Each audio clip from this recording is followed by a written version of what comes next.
জেনার জনপ্রিয়তা ছিল আকাশচম্বী। এই আকাশচম্বী জনতা দেখে তার হৃদয়ে নাড়া পড়ে গেছে।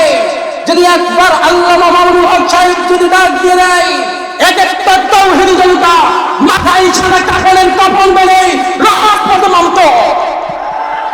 আর সেই আকাশচম্বী জনতা দেখে মিথ্যা হামলা মামলা দিয়ে এমনকি কারারুদ্ধ করে জীবন যাপন করাতে হয়েছে আল্লামা মামুনুল হক সাহেবকে। আমরা বলতে চাই, যেই স্বৈরাচারী জালেম নিরাপরাধ মানুষদেরকে নির্মমভাবে কারারুদ্ধ করেছে, এদের বিচার বাংলার জমিনে প্রত্যেকটা মুসলমান করবে। আমি বলতে চাই, তাওহীদি জনতা, যদি আবার আমাদেরকে যদি ডাক দেওয়া হয় খেলাফত মজলিস থেকে, মাথায় সাদা কাফনের কাফন বেঁধে রাজপথে নামতে বাধ্য থাকবো। যদি রক্ত দিতে হয় বাংলার তাওহীদি জনতা রক্ত দেবে, যদি জীবন দিতে হয় বাংলার তাওহীদি জনতা জীবন দেবে, যদি মায়ের মুখ খালি করতে হয় বাংলার তাওহীদি জনতা মায়ের মুখ খালি করবে। আবার যদি ডাক দিয়ে দেয় মাথায় সাদা কাফনের কাফন বেঁধে কারা কারা রাজপথে নামতে রাজি আছেন, হাত তুলে আল্লাহ রাখা। আমি বলতে চাই এই বাংলার জমিনে 5ই মে জামদাভারে শাপলা চত্বরে ডাক দিয়েছিল জুনায়েদ আল হাবিব। আল্লামা জুনায়েদ আল হাবিব ডাক দিয়েছিলেন, আল্লামা মামুনুল হক সাহেব তিনি ডাক দিয়েছিলেন।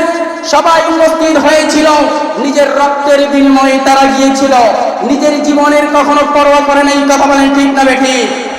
আমি বলতে চাই, আন্দোলনে সবাই যেতেই পারে, তাতে কোনো সমস্যা নাই, কিন্তু আমি বলি, যেই মায়েদের মুখ খালি করানো হয়েছে, রক্তে রঞ্জিত করানো হয়েছে সেই শাপলা চত্বরে, আমি বলতে চাই প্রত্যেকটা বিচার বাংলার জমিনে করতে হবে।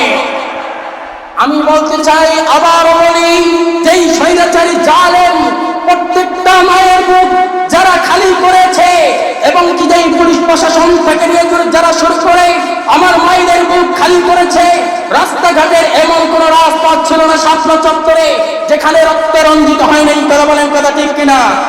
আমি বলি, যদি ভারত পলায়ন করে থাকে, আমরাও বলতে চাই ভারত থেকে ছিনিয়ে নেই বিচার করতে হবে। আজ থেকে নিয়ে শুরু করে শাপলা চত্বরের থেকে নিয়ে শুরু করে পিলখানা থেকে নিয়ে শুরু করে আমি বলতে চাই, 2024 সালে যে ছাত্র আন্দোলন করা নেমেছে মাঠে ময়দানে, এদেরকে গুলি করানো হলো, অনেক মায়েদের বুকগুলো খালি করিয়েছে, আমার ছাত্র ভাইগুলো মাঠে ময়দানে নেমেছে, তাদের রক্ত রঞ্জিত এই দেশ আবারও আমরা স্বাধীন হয়েছি। ঠিক না বেঠিক? আমরা বলতে চাই, কারা নির্যাতিত নিরপরাধ মানুষদেরকে জেলখানায় ধরে ধরে কারারুদ্ধ করেছে, আল্লামা মামুনুল হক সাহেব তিনি নির্দোষ মানুষ ছিলেন। ঠিক না বেঠিক? তেনাকে আসামি কাঠগড়ায় দাঁড়িয়ে অনেক কথা বলেছেন। আমি বলতে চাই, এরা কারা? মিথ্যা মামলা যারা সাজাইল, এরা কারা? এদেরকে আইনের আওতায় নিয়ে আসা হোক। কথা বলেন ঠিক না বেঠিক? আমি বলতে চাই, তুমি ভারত যতই পলায়ন করে থাকো তাদের কোনো সমস্যা নাই, কিন্তু ডক্টর ইউনূস সাহেবকে ধন্যবাদ জানাই। তিনি বলেছেন, এই বাংলার জমিনের কথা বলবে কোনো মাহফিল এবং সমাবেশের এরকম কোনো কিছু জিনিস নিতে হবে না, ওর কাছে দৌড়ান লাগবে না, ওর কাছে আইন পাশ করার লাগবে না, যে যার মনে চায় তোমরা মাহফিল করবে, সমাবেশ করবে, কোনো বাধা নাই। কথা বলে ঠিক না বেঠিক? কিন্তু আল্লামা মামুনুল হক সাহেব যেখানে গিয়েছিল সমাবেশের জন্য সেই জায়গায় বাধা প্রদান করা হয়েছে। জুনায়েদ আল হাবিব যখন বিশাল বড় আকাশচম্বী জনতারা সবাই একত্রিত হয়েছিল, ডাক দিয়েছিল মাহফিল ময়দানে কথা বলবে, সেইখানেও 140 ধারা জারি করানো হয়েছিল। রফিকুল ইসলাম মাদানী তিনি যখন মাঠে ময়দানে কথা বলেছিলেন, মাইক কেড়ে নেওয়া হয়েছিল। আমি বলতে চাই, যদি কারো বাবার মুখের যদি সাহস থাকে, আমারও সামনে আসো, বাংলার তাওহীদি জনতা তোমার চামড়াগুলো ছেড়ে ছেড়ে দ্বিখণ্ডিত করবে। আমি বলতে চাই, আবার অতিরিক্ত কণ্ঠে জানাই, এই কথা বলে আমি শেষ করব। তাওহীদি জনতা, নীলফামারীর তাওহীদি জনতা শুনে রাখেন, আমি আবার কথা বলি, এই বাংলাদেশ, এই দেশ স্বাধীন হয়েছে হুজুরদের কারণে। কথা বলেন ঠিক না বেঠিক? এই দেশ স্বাধীন করেছে ছাত্র জনতা, এই দেশ কারো বাবার নয়, এই দেশ শাহজালালের, এই দেশ সমুদ্রের, এই দেশ আউলিয়ার দেশ, এই দেশ জুনায়েদ আল হাবিবের দেশ, এদেশ হকের দেশ, এদেশ রফিকুল ইসলাম মাদানির দেশ, এদেশ কাউকে নয়। কথা বলেন তো ঠিক না ঠিক? এই দেশ নিয়ে যারা ছিনিমিনি খেলবে, এই দেশ নিয়ে যারা ছিনিমিনি খেলবে, বাংলার তৌহিদি জনতা চায় তাদের প্রতিবাদ রেখেছে পুরোটাই বাংলার জমিনে দেখাতে চায়, কেউ যেন আর হাত তুলে শাসনা পায়। কথা বলেন কথা ঠিক কিনা? তাই আমরা বলি, আবার যদি আমাদেরকে ডাকানো হয়, আবার যদি আমাদেরকে বলানো হয় ইসলামের জন্য, কোরআনের জন্য যেদিন ডাক আসবে, সেদিন আমরা সকলেই সেদিন থেকে ওয়াদা করব ইসলামের জন্য যদি আমরা মরতে পারি হয়ে যাবো শহীদ। আমরা যদি শহীদ হয় হয়তোবা শহীদ হব, নতুবা আমরা গাজী হয়ে যাব। তবে এই কথাই বলতে চাই, বিড়ালের মতো 500 বছর বেঁচে থাকার কোনো লাভ নাই, সিংহের মতো এক ঘন্টা বাঁচতে চায়। কোন নাস্তিক মুরতাদ বেঈমানের সামনে মুসলমান মাথা নত করতে পারে না।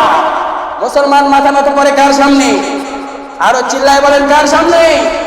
আমি এই আশাবাদী ডাক্তারকে এতটুকুই বলি, যখন আল্লাহ মামুনুল হক সাহেব তিনি ডাক দেবেন, যদি আবার জেলখানায় বন্দী করায়, সেই সময় প্রয়োজনে আমরা লাশের পরে লাশ দেব, রক্তের পরে মৃত্যুর বন্যা করবে, প্রয়োজনে জীবন যাবে।